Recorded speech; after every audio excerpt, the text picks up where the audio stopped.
Mm. Katawa mo.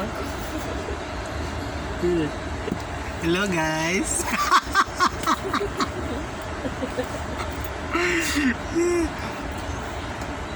Sa agency kasi namin, meron kami mga SL.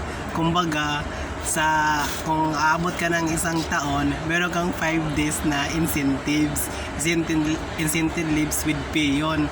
Tapos ngayon, nagtatanong ako sa agency ko na kung pwede po ba or kung kailan may re-release yung 5 days incentives leave ko, kasi lagi kong pina-follow up yun. Tapos ngayon, nag-message ako doon sa group chat namin sa agency namin. Hindi ko na lang babanggitin guys, baka mawala na naman ako ng baka ma-remove naman ako sa GC. Tapos ngayon, hindi ko alam, nung nag-message pala ako doon sa GC namin, hindi ko para akalain guys na yung boss namin ang nag-reply sa akin. Ang sabi ng boss sa akin, kung wala kang tiwala sa agency mo, edi mag-resign ka. Shit, hindi ko alam, si boss pala yon.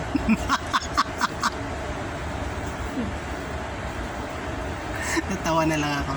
Tapos nung nag-reply si boss, sabi ni boss, kung wala kang tiwala sa agency mo, hindi mag-resign ka. Hindi ko naman alam, si boss pala yun, patay.